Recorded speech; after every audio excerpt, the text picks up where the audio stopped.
मित्रांनो, आयोगाचा सिलेबस खूप लिमिटेड आहे. ॲटलीस्ट ग्रुप सी साठी तरी. प्राणीशास्त्र, वनस्पतीशास्त्र, आरोग्यशास्त्र, फिजिक्स आणि केमिस्ट्री बस याच्या बाहेर तो येत नाही. याच्यामध्ये ॲक्च्युअली जीवशास्त्रासारखा सिलेबस सुद्धा नाही.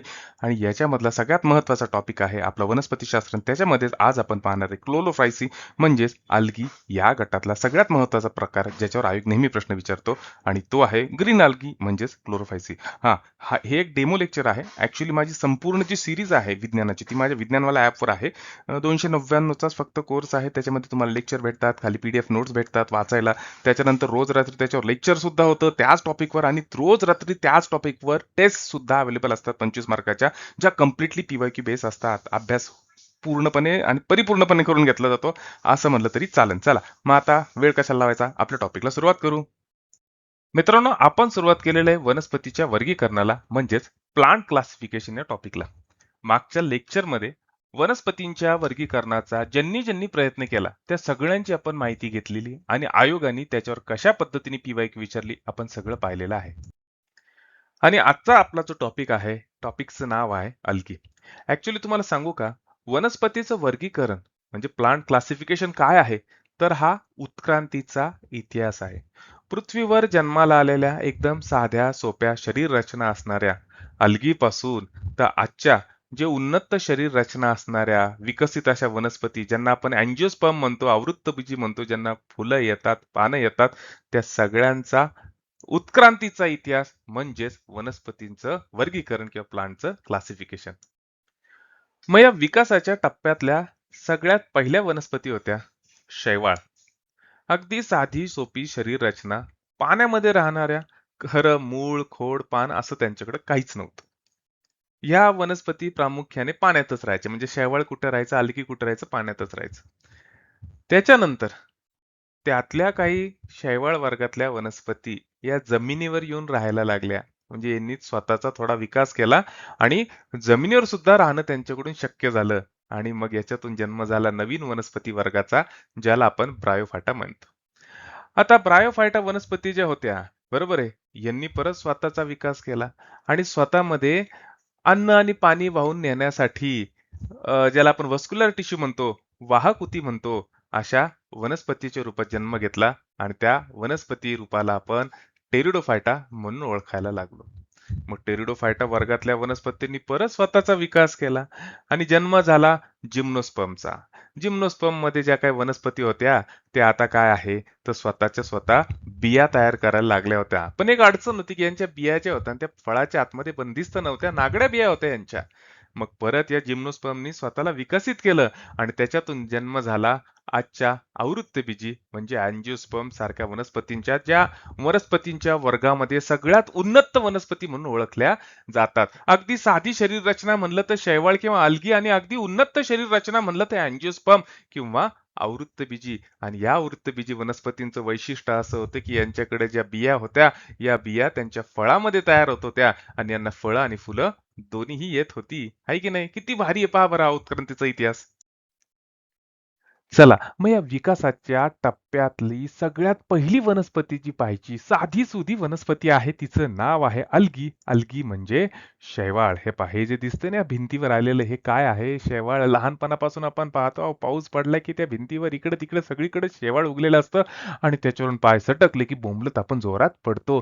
मग ही विकासाच्या टप्प्यातली एकदम साधी सुधी शरीर रचना असणारी वनस्पती, पहिली वनस्पती ती आहे शैवाळ.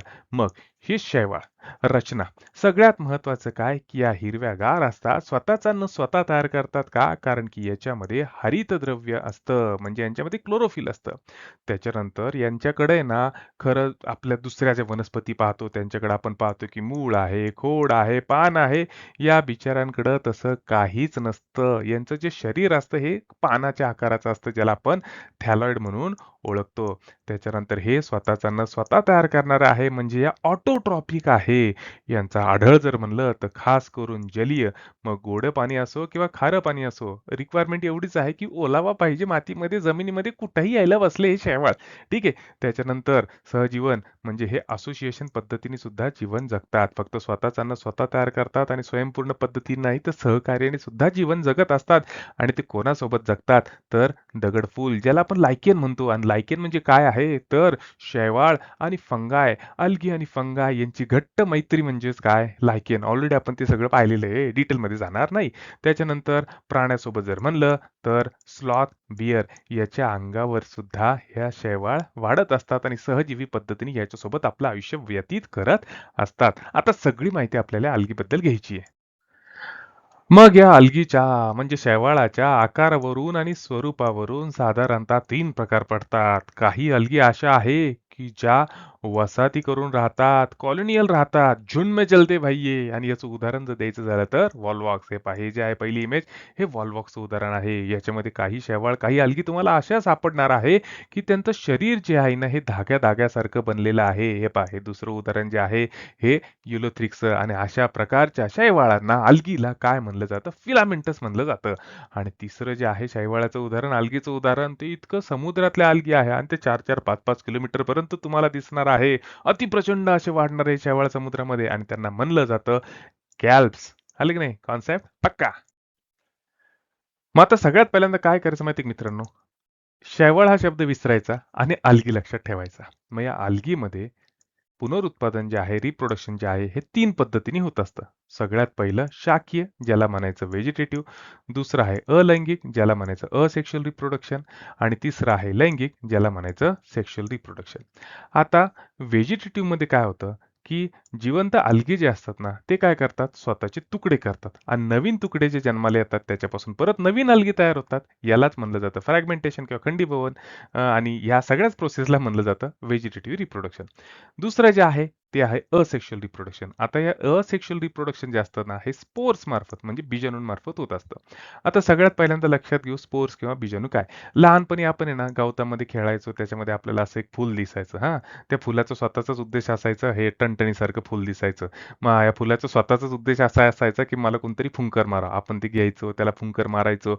मग त्याच्यातले जे स्पोर्स होते, बीजाणू होते, ते हवेद्वारे इकडे तिकडे पसरले जायचे आणि हे पसरणारे जे बीजाणू किंवा हे जे स्पोर्स होते ते जिथं ओल्या मातीमध्ये पडले तिथं परत नवीन उगायचे. आपण हे पाहिलेले लहानपणी. म्हणजेच असेक्शुअल रिप्रोडक्शन मध्ये काय होतं तर स्पोर्सची म्हणजे बीजाणूंची निर्मिती होत असती आणि हे बीजाणू जे आहे हे कुठंतरी चांगल्या पोषक वातावरणात गेले की तिथं स्वतःला वाढवतात आणि परत नवीन सजीव म्हणून जन्म घेत असतात. याच्यामध्ये सर्वसामान्य जर म्हणलं तर झूस्पोरस आणि एक आहे कशाभिका, ज्याच्यामुळे ते हालचाल करू शकते. ते आपण डिटेलमध्ये पुढे पाहणार आहोत. तिसरा जो रिप्रोडक्शनचा प्रकार आहे तो आहे सेक्शुअल रिप्रोडक्शन. आता या सेक्शुअल रिप्रोडक्शन मध्ये काय होतं तर 2 जीवांचं मिलन होतं. कोणते 2 जीव, ज्याला आपण मराठीत युग्मक म्हणतो किंवा इंग्लिशमध्ये गॅमेट म्हणतो. आता पहा ना, तुमचा आमचा जन्म कसा झाला? आई वडील एकमेकाला भेटले, 2 जीव एकमेकाला भेटले. वडिलांकडून स्पर्म आलं, आईकडून एग आलं. हे जे स्पर्म आणि एग आहे हे ऍक्च्युली काय आहे, युग्मक आहे, गॅमेट आहे. हे गॅमेट एकमेकाला भेटले आणि त्याच्यातून तुमचा आमचा जन्म आईच्या गर्भामध्ये झाला. शैवाळामध्ये सुद्धा असाच पद्धतीने गॅमेट एकमेकाला भेटतात आणि त्याच्यामुळंच या प्रोसेसला काय म्हणलं जातं तर सेक्शुअल रिप्रोडक्शन म्हणलं जातं. झालं की नाही कॉन्सेप्ट पक्का? चला आता पुढचं पाहू. मग या सेक्शुअल रिप्रोडक्शन मध्ये जर एकमेकाला भेटणारे 2 जीव, ज्याला आपण गॅमेट्स म्हणतो, हे जर का दिसायला सारखे असतील तर त्यांना आपण म्हणणार आयसोगॅमस. आता हे जे काय गॅमेट आहे याचे परत 2 प्रकार पडतात. पहिलं, हे सारखे वारखेच बरं का, पण याचे 2 प्रकार पडतात. पहिलं, हालचाल करणारे आणि हालचाल न करणारे. आता इकडे पहा, हे दोन्हीच्या दोन्ही गॅमेट जे आहे ना, मेल गॅमेट फिमेल गॅमेट, हे दिसायला सारखेच आहे बरं का. हा, स्त्री युग्मक आणि पुयुग्मक. मात्र हे हालचाल करत नाही म्हणून यांना म्हणलं जातं नॉन फ्लॅजिलेटेड. आणि हे पहा, हे हे स्त्री युग्मक आणि पुयुग्मक हे सुद्धा दिसायला सारखे आहे, पण हे हालचाल करतात. हालचाल करण्यासाठी यांच्याकडे फ्लॅजिला आहे म्हणून यांना म्हणलं जातं फ्लॅजिलेटेड म्हणजे हालचाल करणारे गॅमेट. आणि मग हालचाल करणारे गॅमेट तुम्हाला कुठल्या शैवालामध्ये दिसणारे तर युलोथ्रिक्स मध्ये दिसणारे. आणि हालचाल न करणारे गॅमेट्स युग्मक तुम्हाला कुठल्या शैवालामध्ये दिसणारे तर स्पायरोगॅरामध्ये दिसणारे. झालं क्लिअर? त्याच्यानंतर जर एकमेकाला भेटणारे दोन्ही गॅमेट्स युग्मक जीव हे आकारमानाने वेगळे असतील तर त्यांना म्हणलं जातं अनआयसोगॅमस. आणि याचं उदाहरण जर द्यायचं झालं तर युडरिना. आणि त्याच्यानंतर तिसरा जो प्रकार आहे त्याला आपण उगॅमस म्हणतो. याच्यामध्ये एक मोठं स्थिर मादी युग्मक आणि एक लहान हालचाल करणारे मोटाईल नरयुग्मक असतं. म्हणजे मादी युग्मक म्हणजे फिमेल गॅमेट जे आहे ते मोठं असतं आणि मेल गॅमेट जे आहे ते छोटं असतं, मात्र हालचाल करत असतं. आणि याचं उदाहरण जर द्यायचं झालं तर ते आहे वॉल्वॉक्स आणि फोकस. आता वेळ झालेली आहे या शैवाळाचं म्हणजे अल्गीचं आपल्या मानवी जीवनामध्ये काय उपयोग होतो ते पाहायचं. सगळ्यात पहिल्यांदा लक्षात राहू द्या की ह्या ज्या अल्गी असतात ना, या मॅक्झिमम तुम्हाला समुद्रात सापडणार, गोड्या पाण्यात सापडणार आणि ओलसर ठिकाणी सुद्धा सापडणार. आपण हे पाहिलं होतं. या अल्गींचं सगळ्यात महत्वाचं कार्य काय असतं, तर वातावरणामध्ये जो काही कार्बन डायऑक्साईड असतं त्याला स्थिरीकरण करण्याचं काम म्हणजे CO2 फिक्सेशनचं काम या अल्गीद्वारे केलं जात असतं. पृथ्वीवर जो काही कार्बन डायऑक्साईड आहे, त्या कार्बन डायऑक्साईड पैकी 50% म्हणजे अर्धा कार्बन डायऑक्साईड या एकट्या शेवाळांकडून म्हणजेच अल्गीकडून फोटोसिंथेसिसद्वारे स्थिर केला जातो. प्रकाश संश्लेषण प्रक्रियेमध्ये तो जो कार्बन डायऑक्साईड आहे तो तोडला जातो. त्याच्यापासून अन्न तयार केलं जातं आणि त्यातून ऑक्सिजन बाहेर पडत असतो. आणि हा जो ऑक्सिजन असतो हा डिझॉल्व्ह म्हणजे विद्राव्य ऑक्सिजन असतो. आता या डिझॉल्व्ह ऑक्सिजनचा सगळ्यात महत्वाचा उपयोग सांगू तुम्हाला, की कुठल्याही पाण्याची जर का तुम्हाला गुणवत्ता चेक करायची झाली ना, तर त्याच्यामध्ये असणाऱ्या डिझॉल्व्ह ऑक्सिजनचं प्रमाण मोजलं जातं. जेवढं त्या पाण्यामध्ये डिझॉल्व्ह ऑक्सिजनचं प्रमाण जास्त तेवढं ते पाणी चांगलं आहे बरं का. जेवढं त्या पाण्यामध्ये डिझॉल्व्ह ऑक्सिजनचं प्रमाण जास्त तेवढ्यात पाण्यामध्ये राहणारे जे प्राणी आहे, मासे, झिंगे जे काही प्राणी राहतात त्यांचं आयुष्य एकदम चांगलं. ठीक आहे, आलं लक्षात. म्हणजे 50% कार्बन डायऑक्साईड पृथ्वीवरचा एकट्या स्थिर करणाऱ्या वनस्पती म्हणलं तर त्या शैवाल किंवा अल्गी आहे. दुसरं महत्वाचं म्हणजे या प्राथमिक उत्पादक किंवा प्रायमरी प्रोड्युसर म्हणून काम करतात. शैवाल हे ऊर्जेचे समृद्ध असे स्रोत आहे. त्याच्यामुळे बरेचसे जलीय प्राणी जे आहे हे अन्न म्हणून या शैवाळांचा उपयोग करत असतात. मग हे जे अल्की आहे या सागरामधल्या अन्न साखळीचा सगळ्यात प्रमुख पाया आहे. तिसरं महत्वाचं म्हणलं तर आपण सुद्धा याचा अन्नासाठी उपयोग करू शकतो. या अल्गीच्या साधारणतः 70 पेक्षा जास्त अशा जाती आहे की ज्याचा उपयोग आपण खाण्यासाठी किंवा अन्नासाठी करू शकतो. याचं उदाहरण जर द्यायचं झालं तर बेस्ट उदाहरण आहे पोरीफेरा, त्याच्यानंतर लॅमिनारिया आणि तिसरं आहे सरगॅसम. अजून तुम्हाला गमतीशीर गोष्ट सांगतो की जे अंतराळवीर अंतरात म्हणजे स्पेस मध्ये जातात तिथं ते सप्लिमेंटरी डाएट म्हणून काय घेऊन जातात, तर ह्या शेवाळची पावडर घेऊन जातात, या अल्गीची पावडर घेऊन जातात. आणि अल्गीची पावडर बनती कशापासून, तर क्लोरेला नावाच्या अल्गीपासून, क्लोरेला नावाच्या शैवाळापासून बनलेले असतील. त्याचा उपयोग हे अंतराळवीर वरती जाऊन खाण्यासाठी करत असतात. हाय की नाही भारी. या शैवाळापासून म्हणजे अल्गीपासूनच हायड्रोकोलाइड सारखे पदार्थ तयार केले जातात. हायड्रोकोलाइड म्हणजे काय, पाणी धरून ठेवणारे पदार्थ. एक पेला आहे, त्याच्यामध्ये पाणी टाकायचं आणि हा हायड्रोकोलाइड सारखा पदार्थ मिक्स करायचा जो शेवाळापासून बनलेला आहे. काही वेळानंतर तो हायड्रोकोलाइड जो आहे तो ते सगळं पाणी शोषून घेतो आणि जेली सारखा नवीन पदार्थ तयार करतो. आपण जे जेली खातो ना, त्या जेली सुद्धा या अल्गीपासून किंवा शेवाळापासून तयार केलेल्या असतात. आणि आत्ताच आपण पाहिलं की अल्गीच्या बऱ्याचशा अशा जाती आहेत ज्या आपण खात असतो. 70 पेक्षा जाती आहेत ज्या आपण खाण्यामध्ये वापरतो. मग कळलं आता हायड्रोकोलाइड पदार्थ काय असतात. तर हायड्रोकोलाइड पदार्थ म्हणजे पाणी धरून ठेवणारे पदार्थ. मग हे तयार करायचं असेल तर व्यावसायिक उत्पादनामध्ये अल्जिन आणि कॅराजिन यासारख्या शैवाळांचा यासारख्या अल्गीचा उपयोग होत असतो. तर आगार तयार करण्यासाठी, आता आगार काय आहे की आगार हे जे आहे हे सुद्धा हायड्रोकोलाइडचंच एक उदाहरण आहे. आणि हे तयार करण्यासाठी जेलिडियम आणि ग्रेसिलियम यासारख्या अल्गी किंवा शैवाळांचा वापर केला जातो. आता ह्या जेलिडियमचा सगळ्यात महत्वाचा वापर कुठं, आपण जे जेली तयार करतो, आपण जे आईस्क्रीम खातो, याच्यामध्ये या जेलिडियम किंवा या आगाराचा उपयोग केला जातो. आणि सूक्ष्मजीवांच्या वाढीसाठी सुद्धा यांचा उपयोग केला जातो. मित्रांनो, ग्रुप सी घ्या, ग्रुप बी घ्या, राज्यसेवा घ्या, कुठलीही एक्झाम घ्या, विज्ञानाशिवाय तुम्हाला पर्याय नाही. विज्ञान जर बायपास केलं तर तुम्हाला परीक्षा पास होणं अवघड होऊन बसतंय. आणि त्याच्यामुळे आजकाल जे विज्ञान आहे ते स्टेट बोर्ड कडून एनसीईआरटी कडे झुकत चाललेलं आहे. सामान्य मुलांना एनसीईआरटी विज्ञान समजणं अवघड आहे आणि प्रामाणिक प्रयत्न म्हणून मी सगळे एनसीईआरटी आणतोय मराठीमध्ये. आपल्याला काहीच करायचं नाही, आपल्याला zero to hero batch join करायची आहे. 3 महिन्याची बॅच आहे, फक्त फी 299 आहे. आता ही बॅच चालती कशी ते डिटेलमध्ये पाहू. बरं, ही मेंटरशिप बॅच चालती कशी? एक साथ सगळे व्हिडिओ लेक्चर याच्यावर अपलोड केले जात नाही, तर ही एक प्रकारची विज्ञानाची शिकवणी आहे. त्याच्यामध्ये काय होतं, तर सगळ्यात पहिल्यांदा व्हिडिओ लेक्चर रिलीज केलं जातं. ते तुम्ही पाहायचं 30 ते 35 मिनिटांमध्ये. त्याच्यानंतर त्याच्यावरच्या ज्या शॉर्ट नोट्स आहे किंवा नोट्स आहे पीडीएफ फॉर्मॅटमधल्या त्या तुम्ही या ठिकाणी वाचू शकता. आणि इथंच नाही संपत.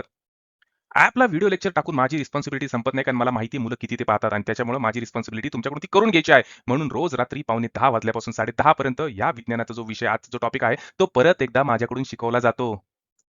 क्लास झाल्यावर माझी मेंटरशिप बॅच संपते का? नाही. जो टॉपिक तुम्ही आज वाचलाय, जो टॉपिक मी तुम्हाला एक्सप्लेन करून सांगितलेला आहे, ज्या टॉपिकच्या तुम्ही नोट्स वाचलेल्या आहे, त्याच टॉपिकवर 25 प्रश्नांची पी-वाय-क्यू 20 ते 25 प्रश्नांची एक टेस्ट सीरीज असते. ती रिलीज केली जाते. ती कंप्लीटली मागच्या पी-वाय-क्यूला धरून किंवा संभाव्य असे प्रश्न असतात जे पेपरला विचारले जाऊ शकतात. अशी टेस्ट सीरीज लगेच इमिडिएटली रिलीज केली जाते. ती टेस्ट सीरीज तुम्हाला सोडवायची असती. बरं टेस्ट झाल्यावर संपलं का? बिलकुल नाही. तर मुलांसाठी सेपरेट असा मावळा ग्रुप आणि मुलींसाठी सेपरेट असा जिजाऊ ग्रुप तयार केलेला आहे. त्या ठिकाणी तुम्ही तुमचा एखादा जोडीदार शोधायचा आणि जे आपण शिकलेलो आहे त्याचं ग्रुप डिस्कशन करायचं. मित्रांनो एक सांगतो 6-7 घंटे वाचून आणि अर्धा घंटे ग्रुप डिस्कशन करणं सारखंच वेटेज आहे. ग्रुप डिस्कशनमुळे आपल्याला कळते की आपल्याला किती समजलेलं आहे. बरं विज्ञान झाल्यावर माझी मेंटरशिप बॅच संपली का? बिलकुल नाही. तर सोपे सब्जेक्ट जसे राज्यशास्त्र आणि अर्थशास्त्र याच्यामध्ये अभ्यास कसा करायचा? टॉपिक वाईज रोज लेक्चर होतात टेलिग्राम चॅनलवर आणि सोबतच त्याच टॉपिक वाईज रोजच्या रोज टेस्ट सुद्धा रिलीज होत असतात. राज्यशास्त्र आणि अर्थशास्त्र हे माझ्याकडून असणारे कॉम्प्लिमेंटरी सब्जेक्ट आहे. प्रयत्न फक्त एवढाच आहे की तुम्हाला सोप्या सब्जेक्टमध्ये स्ट्रॅटेजी युक्त अभ्यास करता आला पाहिजे, सायकल चालवता आली पाहिजे आणि या संपूर्ण कोर्सची फीस आहे फक्त 299. संपूर्ण कोर्स आहे 3 महिन्याचा म्हणजे ₹100 प्रति महिना. मग वाट कशाला पाहताय? लगेच जॉइन करा. मग ही zero to hero batch join करण्यासाठी सरळ सरळ मला 9657003561 वर फोन करायचा किंवा व्हॉट्सअपला मेसेज करायचा आणि ऍपची जी लिंक आहे ती मी ऑलरेडी डिस्क्रिप्शन मध्ये दिलेली आहे. प्लस माझ्या टेलिग्राम चॅनलची लिंक सुद्धा माझ्या डिस्क्रिप्शन मध्ये दिलेली आहे. आता वाट पाहू नका. तुमची तयारी आहे मन लावून अभ्यास करायची आणि माझी तयारी आहे मन लावून शिकवायची. चला तर मग भेटू आपल्या zero to hero mentorship batch मध्ये. आतापर्यंत आपण जी माहिती पाहिली ना, ती शेवाळाची किंवा अल्गीची जनरल माहिती होती आणि आता खऱ्या अर्थानं टॉपिकला सुरुवात होणार आहे. या अल्गीचे साधारणतः त्यांच्यामध्ये असणाऱ्या रंगद्रव्यावरून म्हणजे त्यांच्या दिसण्यावरून 3 प्रकार पडतात. पहिला आहे क्लोरोफायसी. क्लोरोफायसीमध्ये रंगद्रव्य कोणतं असतं? तर हिरवं असतं. म्हणून यांना काय म्हणलं जातं? हिरवं शेवाळ म्हणलं जातं. दुसरं आहे फिओफायसी. फिओफायसीमध्ये कोणतं रंगद्रव्य असतं? तपकिरी रंगाचं असतं. म्हणजे दिसायला कसे असतात? तपकिरी असतात. त्या या ठिकाणी तपकिरी दिसतात ना, हे तपकिरी. म्हणून यांना म्हणलं जातं फिओफायसी किंवा तपकिरी शेवाळ. आणि तिसरं जे आहे ते आहे रोडोफायसी. रोडोफायसी म्हणजे लाल शेवाळ. यांच्यामध्ये जे रंगद्रव्य असतं ते लाल रंगाचं असतं. हे या ठिकाणी आपण पाहू शकतो. आता तुम्हाला गंमत सांगू का, की विकासाचा टप्पा कसा आहे पहा. सगळ्यात साधे शेवाळ जर म्हणले तर तुम्ही लगेच म्हणलं पाहिजे की बाबा हे क्लोरोफायसी जे आहे हे साधे हिरवे शेवाळ एकदम साधे. मग त्यांनी स्वतःमध्ये थोडं मॉडिफिकेशन केलं, त्यांनी स्वतःला थोडं विकसित केलं आणि जन्म झाला तपकिरी शेवाळ्याचा. मग या तपकिरी शेवाळांनी स्वतःला परत थोडं विकसित केलं आणि जन्म झाला या लाल शेवाळ्याचा म्हणजे रोडोफायसीचा. आलं लक्षात? हा विकासाचा टप्पा, उत्क्रांतीचा टप्पा थांबत नाही बरं का, हा कंटिन्यू असाच चालू राहतो. चला मग आपण आता काय करू, सगळं डिटेलमध्ये पाहू का, कारण की हे तिन्हीच्या तिन्हीवर आयोगाने खूप सारे प्रश्न विचारलेले आहेत.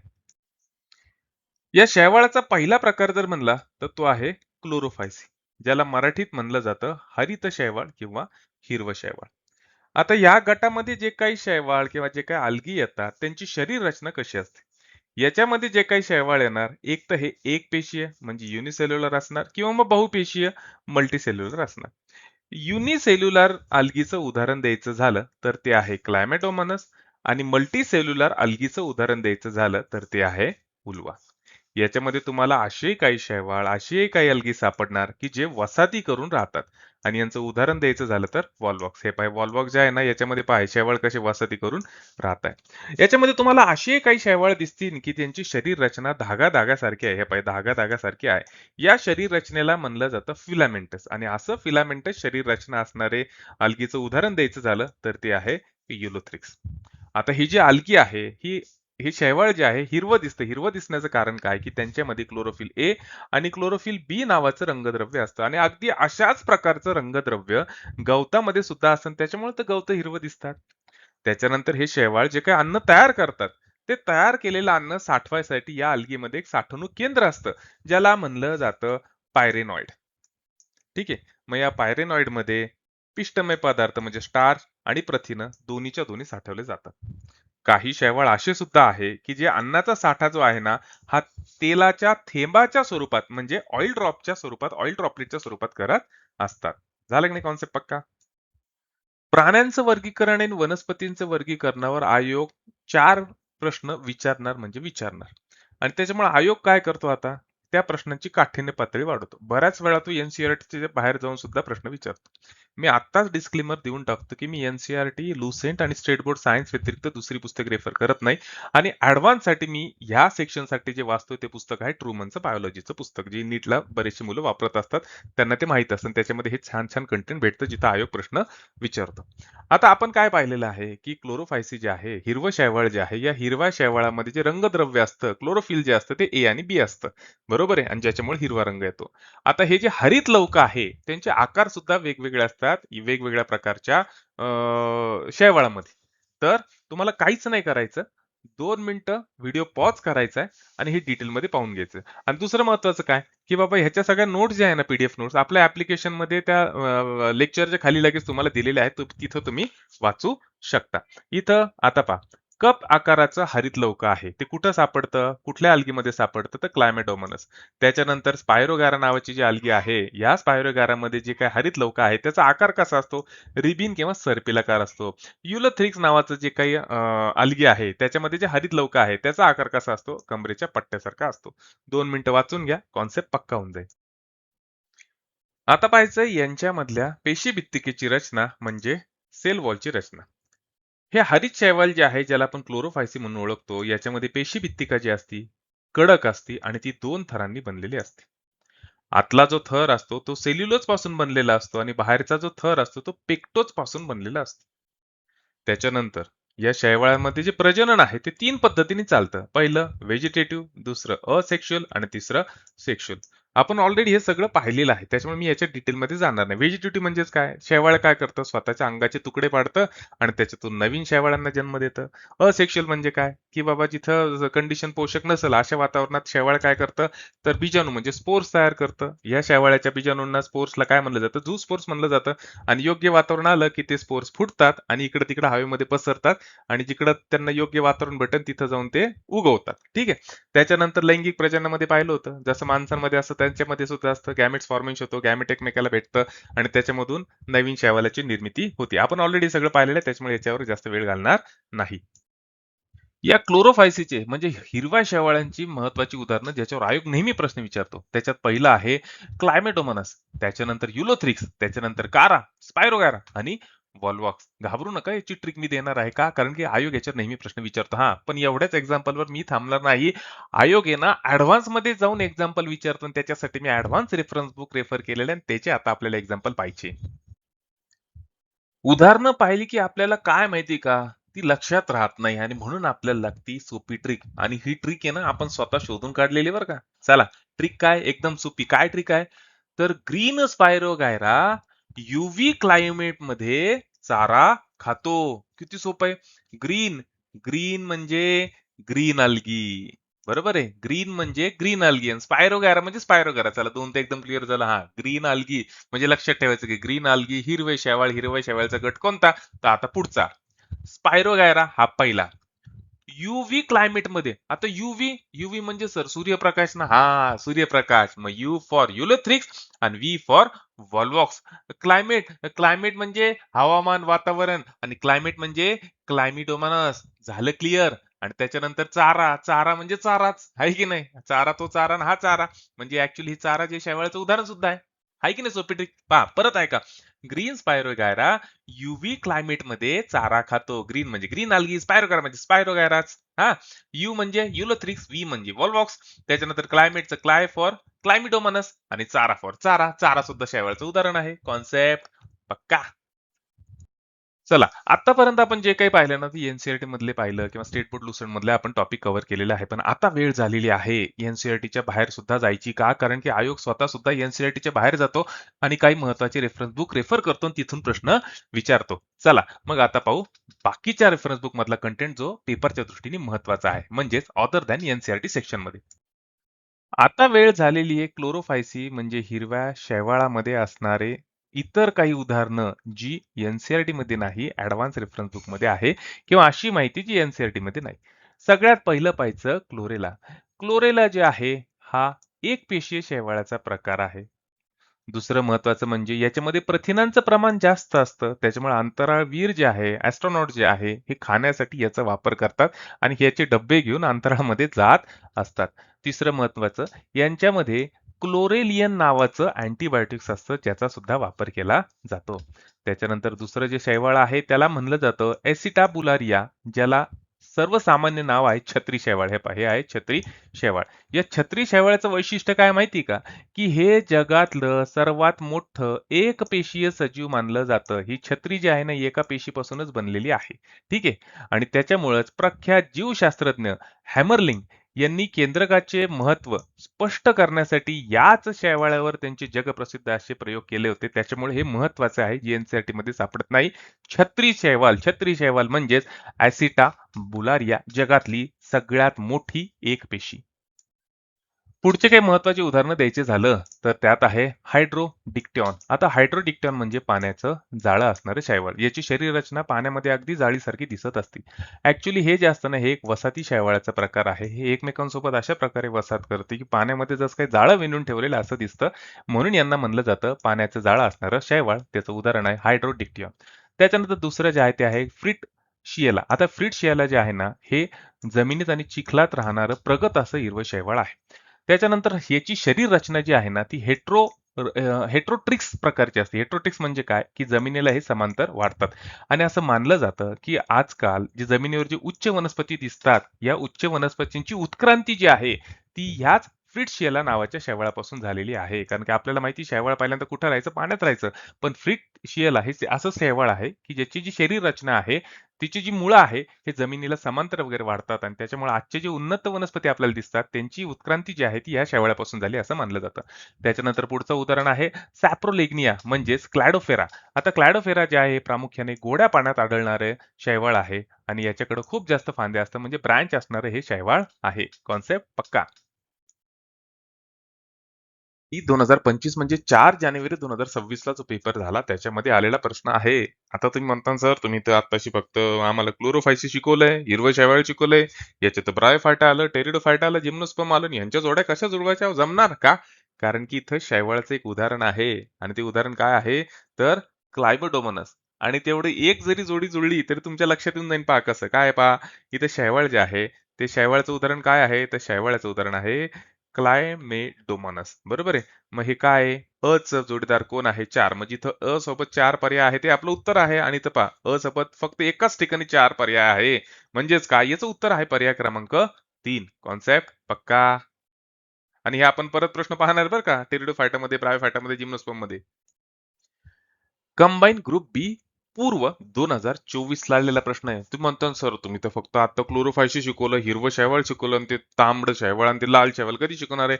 अरे याच्यानंतर लेक्चर आहे, ते टेन्शन घेऊ नका. हा, पण एका साईडला तुम्हाला इथं शैवाळ दिलेले आणि दुसऱ्या साईडला त्याची उदाहरणं दिलेली आहे. एकीकडे प्रकार आहे, दुसरीकडे उदाहरण आहे, आणि तुम्हाला जोड्या जुळवायच्या आहे. आणि गंमत पहा बरं, एक जरी जोडी जुळली ना तरी तुमचं उत्तर निघतं. काय आहे प्रश्न? इकडे तुम्हाला जोड्या जुळवायच्या आहे. मग जोड्या जुळवताना काय काय दिलेलं आहे? हिरवे शैवाळ. हिरवे शैवाळचं उदाहरण काय? मी डायरेक्ट डोळे झाकून जाणार स्पायरोगॅराकडं.